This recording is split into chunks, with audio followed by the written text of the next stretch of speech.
Hello guys, welcome back in achiever institute of computer education. आज की class हमारी 10 है। आज की क्लास के अंदर मैं आपको इंसर्ट के सारे ऑप्शंस, डिलीट और फॉर्मेट के सारे फीचर्स के बारे में एक्सप्लेनेशन दूंगा। इससे पहले की क्लासेस के अंदर मैंने आपको स्टाइल की, फॉर्मेट एज अ टेबल और सेल स्टाइल की क्लास के बारे में बताया था। उससे पहले कंडीशनल फॉर्मेटिंग बताया था और बाकी भी होम के जो फीचर्स हैं वो सभी एक्सप्लेनेशन मैंने की हुई हैं। अगर आप लोगों ने वो वीडियोस नहीं देखी है तो डिस्क्रिप्शन बॉक्स में उसका लिंक शेयर किया हुआ है प्लेलिस्ट का। वहाँ पे क्लास वाइज क्लास आप जो है सभी वीडियोस को देख सकते हैं। तो चलिए आज की क्लास 10 को हम स्टार्ट करते हैं। सो फर्स्ट यहाँ पे आता है इंसर्ट। इंसर्ट में आता है इंसर्ट सेल्स, यानी क्या करता है, एक सेल को इंसर्ट करता है। सेल्स क्या होता है, फर्स्ट क्लास में बताया था, जो इंडिविजुअल बॉक्स होता है उसको सेल कहते हैं। मुझे क्या करना है, यहाँ पे हमने कोई डाटा बनाया है और मुझे यहाँ पे एक ब्लैंक सेल चाहिए। तो उस केस में आपने क्या करना है, इस डाटा को हमें सभी को नीचे शिफ्ट करना है। तो आप यहाँ से इंसर्ट पे जाएंगे और जैसे आप इंसर्ट सेल करते हैं तो क्या होता है, यहाँ पे एक सेल ऐड हो जाएगा और जो बाकी का डाटा यानी ये और इसको नीचे का जो डाटा है ना वो ऑटोमेटिकली नीचे शिफ्ट हो जाएगा। ये रियली कई बार हमें रिक्वायरमेंट पड़ जाता है, वहाँ पे पर्टिकुलर एक सेल ऐड करना पड़ता है। तो यहाँ पे आप इस पे जैसे ही क्लिक करेंगे तो ये पूछेगा कि शिफ्ट सेल डाउन, यानी जो बाकी का कंटेंट है वो नीचे की ओर शिफ्ट हो, तो आप ये ले लीजिए। अगर आप यहाँ से कहते हैं शिफ्ट सेल राइट, तो ये जो कंटेंट है राइट की ओर शिफ्ट हो जाएगा, मतलब सारा कंटेंट आगे की ओर शिफ्ट हो जाएगा। अगर हम कहते हैं एंटायर रो, तो पूरी एक रो ऐड हो जाएगी। और एंटायर कॉलम करते हैं तो यहाँ पे पूरी कॉलम ऐड हो जाएगी। तो जैसे फिलहाल मुझे एक सेल ऐड करना है तो मैंने ऐसे सेल सेल डाउन कर दिया, यानी शिफ्ट सेल डाउन, तो बाकी का जो कंटेंट है वो नीचे शिफ्ट हो जाएगा और यहाँ पे एक न्यू सेल आ जाएगा लाइक दिस। और एक बार में एक ही नहीं, मुझे क्या करना है, मुझे दोनों पे, यहाँ पूरे पे एक सेल ऐड करना है।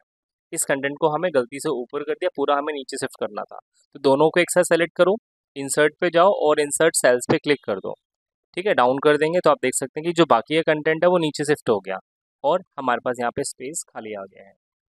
ठीक है, तो ये सेल्स को ऐड करने के लिए फिर एक आता है इंसर्ट शीट एंड रो, यानी इंसर्ट शीट रो, सॉरी सीट रो का मतलब हो गया कि एक पूरी रो ऐड हो जाएगी। मुझे क्या करना है, मुझे यहाँ पे एक और एंट्री करनी थी जो हम ऐड करना भूल गए, अब हमें ऐड करना है।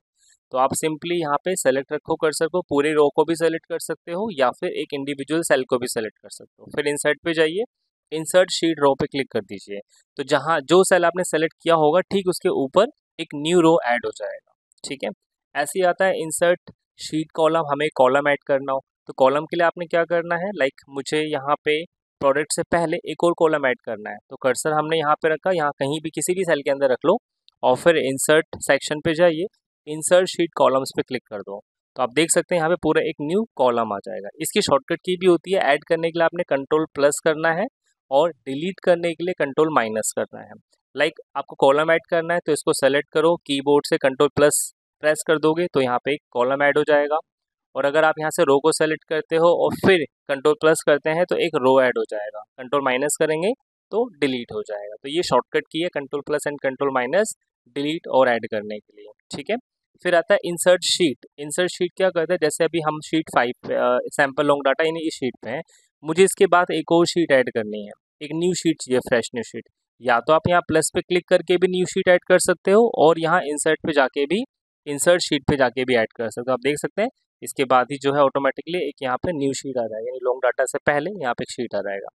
बाद में चाहो तो इस शीट को आप मैनेज कर सकते हो। मुझे क्या करना है, इस शीट को आगे रखना है तो आप यहाँ पे एडजस्ट कर सकते हैं, यानी किस शीट को कहीं पे भी आप मैनेज कर सकते हैं ईजिली। डिलीट करना है शीट को, दो तरीके हैं, एक तो इसी शीट के ऊपर यहाँ राइट क्लिक करो और डिलीट पे क्लिक कर दीजिए। दूसरा तरीका है डिलीट सेक्शन पे जाना है और डिलीट शीट पे क्लिक कर देना है, तो शीट डिलीट हो जाएगी बेसिकली। ओके, फिर ऐसे डिलीट में और क्या क्या है, डिलीट सेल। जैसे अब मैंने यहाँ पे 3 सेल्स ऐड कर लिए, मुझे नहीं चाहिए तो इसको आप सेलेक्ट कीजिए, डिलीट पे जाइए और डिलीट सेल्स पे क्लिक कर देंगे तो ऑटोमेटिकली क्या होगा, अब यहाँ पे सेल ऐप का मतलब है जो नीचे कंटेंट शिफ्ट हुआ था वही कंटेंट सेम अब ऊपर शिफ्ट हो जाएगा लाइक दिस। ओके, फिर आता है डिलीट रोज। जैसे अभी ये रो हमारे पास एक्स्ट्रा आ गया, हमें नहीं चाहिए, इसकी रिक्वायरमेंट नहीं है, तो आपके पास दो तरीके हैं डिलीट करने के। एक तो यहीं पे 3 के ऊपर राइट क्लिक करोगे और यहाँ पे डिलीट का सेक्शन आ जाएगा, यहाँ से भी कर सकते हैं। एंड दूसरा मेथड है डिलीट सेक्शन के अंदर जाइए और डिलीट शीट रोज पे क्लिक कर दो, तो वो पूरी रोज जो है डिलीट हो जाएगी। ऐसे ही आपको कॉलम डिलीट करना है तो यहाँ से कॉलम, आपने जो कॉलम डिलीट करना है उस कॉलम को सेलेक्ट करो, डिलीट पे जाओ और शीट कॉलम्स पे कर दी। तो ध्यान रखना, डिलीट करने के लिए आपको पहले उसको सेलेक्ट करना पड़ेगा, चाहे सेल्स को, रोज को या कॉलम्स को। और ऐसे शीट को भी डिलीट करना है तो शीट को भी कर सकते हैं। चलिए मैं कॉलम को डिलीट कर रहा हूँ, तो सेलेक्ट है कॉलम, यहाँ से डिलीट शीट कॉलम्स पे क्लिक कर दीजिए तो वो कॉलम डिलीट हो जाएगा। ठीक है, तो ये जनरली इंसर्ट करने के लिए है, सेल्स को, रोज को, कॉलम को डिलीट करने के लिए। नेक्स्ट आता है फॉर्मेट सेक्शन, जिसमें आता है रो हाइट। रो हाइट मतलब होता है जैसे हमारे जो सेल्स हैं इसकी हमें हाइट इंक्रीज करना है। तो एक तो मैनुअल तरीका होता है कि आप हर एक सेल्स पे जाइए और यहाँ पे जो 3 और 4 के नंबरिंग्स है उनके बीच में जो लाइन आ रही है, जब आप माउस को यहाँ पे लेके जाते हैं तो आप देख सकते हैं कि यहाँ पे डबल एरो, एक अप एरो एक डाउन एरो आ रहा है। तो जब ये एरो आएगा फिर आप क्लिक एंड ड्रैग करते हैं तो क्या होता है, हाइट उसकी बढ़ जाती है। बट मुझे क्या करना है, सभी सेल्स की हाइट बढ़ानी है। अब अगर मैं मैनुअली बढ़ाता हूँ तो क्या होगा, टाइम काफ़ी कंज्यूम होगा और सब में इक्वालिटी भी नहीं आएगी। मेन चीज़ है, कोई बात नहीं टाइम है हमारे पास बट इक्वालिटी नहीं, कोई कम छोटा होगा तो कोई कम बड़ा होगा। ठीक है, तो वो चीज़ इक्वालिटी मैनेज करने के लिए आपने क्या करना है, जिसका आपने बढ़ाना है उसको सेलेक्ट कीजिए, फॉर्मेट पे जाइए और रो हाइट सेक्शन पे आ जाइए। तो यहाँ पे आप जितनी वैल्यू दोगे उसके हिसाब से वो हाइट ऑटोमेटिकली इंक्रीज हो जाएगी। तो जैसे अभी मैंने यहाँ पे ले लिया 20 और फिर ओके पे क्लिक कर दो तो 20 हो गया। और बड़ा करना है, वापस यहाँ पे जाइए, अभी सेलेक्टेड है, ओके रो हाइट पे जाइए, मैंने यहाँ पे कर दिया 40, तो इसका डबल हो जाएगी हाइट, आप देख सकते हैं इस तरीके से। और इसमें क्या फ़ायदा है, सब की जो हाइट है वो इक्वलिटी फॉर्म में, यानी उतनी होगी जितनी हमने सेलेक्ट किया था। ठीक है, फिर वापस से आपको उतना ही करना है तो एक और ऑप्शन है ऑटो फिट रो हाइट। ये क्या करता है, जितना कंटेंट है उसके हिसाब से ही यहाँ पे स्पेस को रखेगा। जैसे अभी लाइक कंटेंट हमारा डाटा यहाँ तक है, ये इतना स्पेस हमारा वेस्ट जा रहा है, तो आप यहाँ से जैसे ही ऑटो फिट रो हाइट करते हैं तो ऑटोमेटिकली कंटेंट के हिसाब से वो हाइट को एडजस्ट कर देता है। तो ये इसका फ़ायदा है, एक ऑटो फिट रो हाइट। ऐसे आता है कॉलम विड्थ, जो कि विड्थ को बढ़ाने को या कम करने का काम करता है। जैसे लाइक मुझे क्या करना है, मुझे सभी की विड्थ बढ़ानी है या फिर कम करनी है, तो क्या करो, पहले सेलेक्ट करो, फॉर्मेट पे जाओ और कॉलम विड्थ पे आ जाओ। अब यहाँ पे जैसे बाय डिफ़ॉल्ट एक्चुअली होती है 8.48, जैसे आपको ये चेक करो कि हाँ भाई बाय डिफ़ॉल्ट क्या है, तो उसके लिए क्या करो, किसी एक सेल को सेलेक्ट करो, फॉर्मेट पे जाओ और यहाँ से डिफ़ॉल्ट विड्थ कर लो। तो डिफ़ॉल्ट विड्थ ये होती है 8.38, जो कि बाय डिफ़ॉल्ट इसकी विड्थ है। अब मुझे पता लग गया कि हाँ भाई बाय डिफ़ॉल्ट इतनी है, हमें कितना रखना है, उसके हिसाब से आप सेलेक्ट करके फॉर्मेट पे जाओ और कॉलम विड्थ पे आ जाओ। तो मुझे इसका डबल करना है तो मैं 17 रख दे रहा हूँ और फिर जस्ट ओके कर देंगे। तो आप देख सकते हैं सबकी जो विड्थ है ऑटोमेटिकली बढ़ जाएगी। ठीक है, अब अभी क्या था, हमारे 5 सेल सेलेक्टेड थे, यानी कि 5 कॉलम सेलेक्टेड थे, 5 कॉलम्स की बढ़ गई है। अगर मैं सेलेक्टेड जितना भी आप करेंगे, 2 करेंगे, 3 करेंगे, 1 करेंगे, उस हिसाब से वो विड्थ एडजस्ट हो जाएगा। ठीक है, फिर एक नेक्स्ट इसी में आता है ऑटो फिट कॉलम विड्थ। ये क्या करता है, सेम इसकी तरह है, ऑटो फिट करेगा कंटेंट के रिक्वायरमेंट के हिसाब से। जैसे यहाँ पे लाइक कंपनी के हिसाब से जितना लास्ट बड़ा डाटा है ना, उसके हिसाब से वो विड्थ को एडजस्ट कर दे। तो ऑटो फिट कॉलम विड्थ पे क्लिक कर दो तो अपने आप ही कंटेंट के हिसाब से, यानी इसमें कोई भी कंटेंट आपका कटेगा नहीं, वो प्रॉपरली उस विड्थ के हिसाब से सेट हो जाएगा, यानी कंटेंट के हिसाब से जो कॉलम की विड्थ है वो एडजस्ट हो जाएगा। ठीक है, और इससे कुछ होगा नहीं, ये सिर्फ और सिर्फ आपको ये बताएगा कि बाय डिफ़ॉल्ट जो विड्थ है उसकी जो यानी सेलेक्टेड सेल की जो विड्थ है वो कितनी है, वो यहाँ पे आपको मेंशन कर देगा। नेक्स्ट आता है इसमें हाइट एंड अनहाइट करना। जैसे लाइक मुझे क्या करना है, मुझे कोई शीट दिखानी है और बनानी है जिसमें से मुझे ये दोनों कॉलम अभी फ़िलहाल नहीं दिखाने हैं। ठीक है, तो आप टेम्परेरी बेसिस पे हाइड कर सकते हैं। फॉर्मेट पे जाइए, पहले सेलेक्ट कर लो, कॉलम्स को या रो को दोनों को हाइड कर सकते हैं। एक एक बार में ध्यान रखना एक होगा। ठीक है, एक मतलब इन द सेंस या तो एक बार आप जो है हाइड कर सकते हैं या अनहाइड कर सकते हैं। ठीक है, लाइक मुझे दोनों को यहाँ पे क्या करना, हाइड करना है, तो मैंने दोनों को सेलेक्ट किया, फॉर्मेट पे गई, हाइड सेक्शन पे गए और मैंने मुझे कॉलम्स को हाइड करना है तो हाइड कॉलम पे क्लिक करें, तो आप देख सकते हैं यहाँ पे हाइड हो गया है। अब आपको इनकेस वापस लेके आना है तो वापस से आपको फॉर्मेट पे जाना है, हाइट एंड हाइट सेक्शन पे जाना है और यहाँ से अनहाइड कॉलम्स पे क्लिक कर देना है।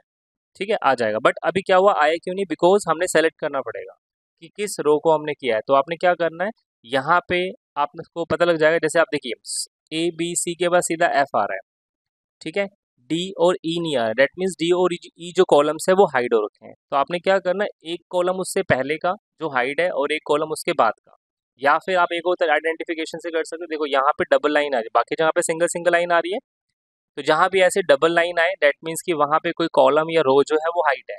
तो उस डबल लाइन से एक पहले कॉलम और एक उसके बाद वाला कॉलम वो सेलेक्ट कर लो, फिर फॉर्मेट सेक्शन पे जाओ, हाइड सेक्शन पे जाइए और मुझे अनहाइड करना है कॉलम्स को, तो इस पर क्लिक कर दो।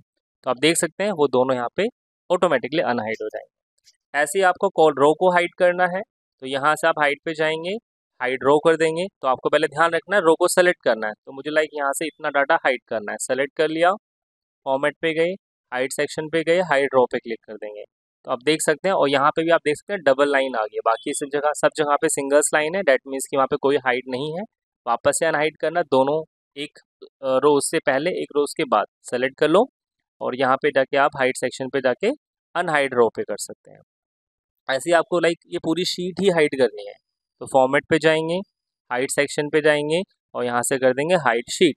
तो ये मेरा कौन सा है, सैम्पल लॉन्ग डाटा है, उस पे जाइए, हाइड पे जाएंगे और हाइड शीट कर देंगे। तो आप देख सकते हैं जो लॉन्ग डाटा वाला मेरा है, नहीं लॉन्ग डाटा नहीं था I think, let me check again. तो मैं उसको वापस से अनहाइड कर रहा हूँ फर्स्टली। तो यहाँ पे जाइए, अनहाइड शीट कर दो। अच्छा, सैम्पल लॉन्ग डाटा, ये भी सैम्पल लॉन्ग डाटा है, ठीक है। तो ये लॉन्ग स्टूडेंट डाटा अलग है और सैम्पल लॉन्ग डाटा अलग है। तो ये सैम्पल लॉन्ग डाटा आ गया, यहाँ से ओके कर दीजिए। तो ये वापस से आ जाएगा सैम्पल लॉन्ग डाटा, ठीक है। वापस से हाइड करना, अगेन यहाँ पे जाएंगे, हाइड सेक्शन पे जाओगे और हाइड शीट कर देंगे। तो इस तरीके से आप ये रोज कॉलम एंड शीट को हाइड एंड अनहाइड कर सकते हैं। नेक्स्ट आता है रीनेम शीट, यानी कि शीट को रीनेम करना हो। जैसे अभी यहाँ पे सैम्पल लॉन्ग डाटा है, मुझे कोई और नेम देना है, तो इसके दो तरीके हैं। राइट क्लिक करो और यहाँ से जो है आप उसको रीनेम कर सकते हो, ठीक है। प्लस हाइड एंड हाइड के भी, तो ये जो ऑप्शन आ रहा है राइट क्लिक करके, वो यहाँ से जो फॉर्मेट के अंदर ऑप्शन है वही सारे, एक तो यहाँ से भी आप कर सकते हैं, इवन इस पे राइट क्लिक करके भी सारी चीज़ें हाइड हाइड जो है वो कर सकते हैं यहाँ पे, ठीक है। तो रीनेम मतलब यहाँ पे सैम्पल लॉन्ग डाटा है, मुझे नेम चेंज करना, रीनेम शीट पे जाएंगे और जो भी आपको नेम देना है, तो जैसे मैंने यहाँ पे AIC दे दिया और एंटर कर देंगे, ठीक है। दूसरा तरीका मैंने क्या बताया, उस पर राइट क्लिक करो और यहाँ से रीनेम करके भी आप जो है AICE2 दे दिया। तो इस तरीके से आप उसको रीनेम कर सकते हैं बेसिकली।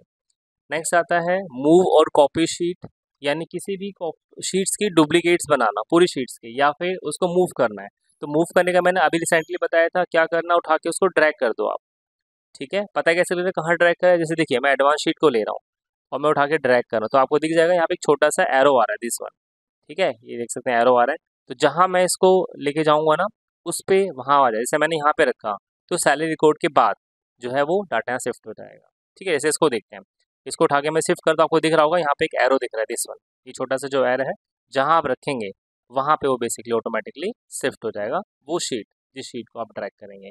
वही सेम काम आप यहाँ से भी कर सकते हैं, प्लस यहाँ से एक फ़ायदा ये भी है, कॉपी भी बना सकते हैं, जो कि यहाँ से नहीं कर सकते हैं डायरेक्टली। तो मूव और कॉपी शीट पे जाएंगे और ये पूछ रहा है कहाँ पे मूव करना है या कॉपी करनी है। ये मतलब दिखा रहे हैं कि वो सारे शीट्स हैं, जितनी भी शीट्स यहाँ पे दिख रही हैं आपको, वो सभी शीट्स यहाँ पे ऑलरेडी आ चुकी हैं, और जो करंट हमारी शीट है वो ये है, बेसिक वाली, ठीक है। तो अब मुझे क्या करना है, लाइक इसको यहाँ पे, यानी कि इसके बाद सबसे लास्ट में शिफ्ट करना है, मूव टू एंड, ये अगर मैं लेता हूँ और ओके कर देंगे, तो आप देख सकते हैं ये जो AIC वाला मेरी शीट है वो बिल्कुल लास्ट में आ चुकी है, ठीक है। अब इसी की अगर मुझे डुप्लीकेट कॉपी बनानी हो तो क्या करोगे, सेम फॉर्मेट पे ही जाना है, मूव और कॉपी शीट पे जाना है, और क्या है, AIC हमारी सेलेक्टेड है, ठीक है। फिर यहाँ से क्रिएट अ कॉपी को ऑन कर देना है, और कहाँ कॉपी जो है वो कहाँ आनी चाहिए, किसके बाद आनी चाहिए, वो भी मुझे लास्ट में चाहिए, मूव टू एंड, या आप चाहते हो किसी शीट के बाद आए तो यहाँ से वो शीट सेलेक्ट कर लो, तो उस शीट के बाद आएगा, ठीक है। तो मुझे फिलहाल चाहिए एंड में, तो मैंने ये ले लिया और फिर ओके कर दिया। तो आप देख सकते हैं AIC2 ये है, इसके एक अलग से 2 इसके साथ बनी कॉपी और आ गई है। तो ये होता है बेसिकली कॉपी लेने के लिए। फिर एक आता है टैब कलर, जैसे आप देख सकते हैं यहाँ पे इनमें तो कोई कलर नहीं है, अगर हम बैक चलते हैं यहाँ से एरो पे, तो हमने यहाँ पे कुछ शीट्स पे वो कलर दे रखा है लाइक दिस, इस पे पर्पल है, ग्रीन है। अब यहाँ भी मुझे कोई कलर देना है, तो इसके भी दो तरीके हैं, राइट क्लिक करो और यहाँ से टैब कलर यहाँ से भी दे सकते हो, या फिर फॉर्मेट में जा करके भी आप टैब कलर दे सकते हैं। तो जो कलर कॉम्बिनेशन चाहिए वो आप ले लो। तो आप जैसे बाहर क्लिक करेंगे तो आप दिख जाएगा वो कलर आपका यहाँ पे आ चुका है। नेक्स्ट आता है इसमें प्रोटेक्ट शीट, ये होता है कि आप अपने शीट को प्रोटेक्ट कर सकते हैं। इससे ये फ़ायदा होगा कि कोई भी पर्सन आपकी परमिशन के बिना उस शीट के अंदर एडिट नहीं कर पाए। जैसे अभी तो मैं इसमें कुछ भी एडिट कर सकता हूँ, कुछ डिलीट करना हो तो इवन आप डिलीट भी कर सकते हैं, ठीक है।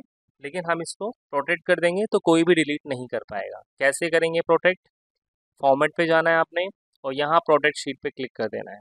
फिर यहाँ पे पासवर्ड पूछेगा, पासवर्ड क्या क्या डालना है, तो मैंने पासवर्ड डाल दिया, जो भी आपको पासवर्ड डालना है वो डाल दीजिए। 2 बार डालना हो, एक बार सेम वही पासवर्ड, फिर अगेन वही पासवर्ड आप जो है रिपीट कर दो, देन ओके कर दो। तो अब ये शीट प्रोटेक्ट हो चुकी है। अब आप इसमें देखेंगे अगर आप एडिट करेंगे तो ये एडिट नहीं होगा। मैं डिलीट कर रहा हूँ सेलेक्ट करके, ना तो डिलीट हो रहा है, और अगर मैं यहाँ पे क्लिक करके कुछ लिखता हूँ तो देखिए भाई, और ना ही F2 करके अगर F2 करेंगे आप तो वो भी नहीं होगा, यानी एडिट भी नहीं होगा आपका कोई भी। तो इस तरीके से आप अपनी शीट को प्रोटेक्ट कर सकते हैं, ठीक है। अगर किसी दूसरी शीट पे जाओगे वहाँ एडिट हो जाएगा, क्यों? क्योंकि हमने इंडिविजुअल एक शीट को हमने प्रोटेक्ट किया है, ठीक है। बाकी हम पूरी फाइल को भी प्रोटेक्ट कर सकते हैं, तो उसका मैं आगे बताऊंगा क्लास में कैसे पूरी फाइल को प्रोटेक्ट करना है। इससे फाइल आपकी क्या होगी, ओपन ही नहीं होगी, पासवर्ड मांगेगा स्टार्टिंग में। इस वाले में क्या है, शीट आपकी ओपन हो जाएगी, बट जिस शीट के अंदर आपने पासवर्ड लगाया होगा, प्रोटेक्ट किया होगा, उसी शीट के अंदर एडिट नहीं कर सकते हो, बाकी सब के अंदर आप एडिटिंग कर सकते हो। नेक्स्ट आता है इसी के अंदर हमारे पास अनप्रोटेक्ट करना, हटा दीजिए यहाँ पे, तो वही सेम पासवर्ड डाल दो जो पासवर्ड आपने डाला था, ताकि ये अनप्रोटेक्ट हो जाए। फिर नेक्स्ट आता है इसके अंदर लॉग सेल। अब इसमें एक और इंटरेस्टिंग चीज़ है, जैसे क्या हमारे पास कोई डाटा है, लाइक हम किसी पुराने डाटा पे आ जाते हैं। अब मैंने जो है कोई एक फॉर्म बनाया है, लाइक ये। अब मैं चाहता हूँ कि जब मैं फाइल किसी को दूँ ना, तो वो सिर्फ यहीं पे ही एडिट कर पाए, इसके अलावा वो और कहीं पे कोई चेंजेस ना कर पाए। तो उसके लिए हम क्या कर सकते हैं, हम पार्टिकुलर रेंज में एडिट सेक्शन लगा सकते हैं, यानी कि पासवर्ड लगा सकते हैं। जैसे क्या, हमें क्या करना है, इसको छोड़ के बाकी जगह पासवर्ड लगाना है, ठीक है। तो क्या करोगे आप, जहाँ आपको एडिट करना है पहले वो सेल्स को सेलेक्ट कर लो, फॉर्मेट पे जाओ, और लॉक सेल को, अभी ये लॉक है, इसको ऑफ कर दो आप, ठीक है। अभी पता कैसे लगा ऑफ हो गया, यहाँ से वो ऑप्शन ग्रे कलर का हट गया है। फिर आपने क्या करना है, प्रोडक्ट शीट पे जाना है, सेम सेलेक्ट करके और पासवर्ड डाल दीजिए, कोई भी पासवर्ड यहाँ पे डाल दीजिए, सेम वही पासवर्ड रिपीट कर दो और ओके कर दीजिए। तो अब क्या होगा देखिए, अगर यहाँ से कोई पर्सन छेड़खानी करना चाहेगा तो वो नहीं होगा। मैं यहाँ पे भी कुछ एडिट करूँगा, नहीं होगा। और यहाँ पे अगर मैं एडिट करता हूँ, तो जैसे मैंने इक्वल्स टू, तो आप देख सकते हैं यहाँ पे क्या हो रहा है, वो एडिट हो रहा है। और फिर हमने यहाँ से यहाँ तक सेलेक्ट किया, ब्रैकेट क्लोज, एंटर। तो इससे फ़ायदा क्या हुआ कि अब हम पार्टिकुलर जगह पे हम लोग एडिट कर पा रहे हैं, या कह सकते हैं कि टाइप कर पा रहे हैं, उसमें एडजस्ट कर पा रहे हैं, बाकी जगह पे आप कोई चेंजेस नहीं कर पाओगे। तो ये होता है बेसिकली लॉक सेल्स, यानी इसने किया क्या कि बाकी सबको लॉक है, इसको हमने अनलॉक कर दिया। तो जब पासवर्ड लगा तो ये तो अनलॉक पहले से ही था, तो यहाँ पे उस पासवर्ड ने वर्क नहीं किया, बाकी जगह पे जो शीट लॉक थी वहाँ पे पासवर्ड ने जो है वर्क किया, ठीक है। हटाना है, अब आप चाहते हो कि सब जगह आपको एडिट करना है, तो वापस से क्या करना है, आपने फॉर्मेट पे ही जाना है, प्रोटेक्ट शीट पे ही जाना है, और वो पासवर्ड हटा दो, मतलब वो पासवर्ड डाल दीजिए। तो इस तरीके से जो है आप इनको यूज़ कर सकते हैं। ओके, सो नेक्स्ट आता है फॉर्मेट सेल। फॉर्मेट सेल का मतलब होता है, अच्छा अब एक चीज़ और इसमें, जैसे लाइक हमें क्या करना, वापस से हम चाहते हैं कि पूरी शीट प्रोटेक्ट हो जाए, तो उसी सेल को सेलेक्ट करके इसको वापस से लॉक कर दो। तो अभी लॉक हो गया है, तो अब इससे क्या होगा, जब आप वापस से प्रोटेक्ट करेंगे ना, तो पूरी शीट के अंदर लॉक लग जाएगा, ठीक है। ओके, नेक्स्ट आता है यहाँ से फॉर्मेट सेल। फॉर्मेट सेल में क्या होता है कि आप ये ओवरऑल जो सेल्स हैं उसके अंदर लाइक कस्टम फॉर्मेटिंग्स कर सकते हैं, अलाइनमेंट्स वगैरह चेंज कर सकते हैं, फ़ॉन्ट सेक्शन क्या रखना है, जो सिलेक्टेड सेल्स है, बॉर्डर वगैरह है, वो सब एक साथ आप यहाँ प्रोटेक्शन का भी है, यहाँ पे फिल का भी है, ठीक है। प्लस यहाँ पे इसके नंबरिंग वगैरह की क्या फॉर्मेटिंग रखनी है, करेंसी फॉर्मेट क्या चाहिए, जो कि मैंने आपको यहाँ पे बताया था, वो सारी चीज़ें आप यहाँ से फॉर्मेट के थ्रू सेट कर सकते हैं। इसकी शॉर्टकट की होती है बेसिकली Ctrl+1। Ctrl+ आप 1 करते हैं तो डायरेक्टली फॉर्मेट सेल ओपन हो जाएगा। इसका एक और तरीका ओपन करने का, यहाँ पे इस ऑप्शन में नंबर के साथ में जो यहाँ पे एरो आ रहा है, इस पर भी क्लिक करेंगे तो भी आपका फॉर्मेट सेल खुलेगा, Ctrl+1 करेंगे तो भी फॉर्मेट सेल ओपन होगा, और यहाँ से भी आप फॉर्मेट सेल को ओपन कर सकते हैं। Okay, so I hope so आपको ये सब ऑप्शंस क्लियर हो गए होंगे। अगर आपको अभी भी इसमें कोई डाउट है, कन्फ्यूज़न है, तो आप अपने क्वेश्चंस को जो है कमेंट बॉक्स में लिख करके पूछ सकते हैं। सो ये वीडियो आपको कैसी लगी हो, इसके बारे में भी आप लोग कमेंट्स में लिख करके अपनी राय जो है शेयर कीजिए। अगर आपको कुछ इसमें इम्प्रूवमेंट्स की रिक्वायरमेंट होती है तो वो भी आप उसमें लिखिएगा, ताकि हम नेक्स्ट वीडियो में उस चीज़ पर भी वर्क कर सकें। थैंक्स फॉर वॉचिंग, अब मिलते हैं नेक्स्ट वीडियो में।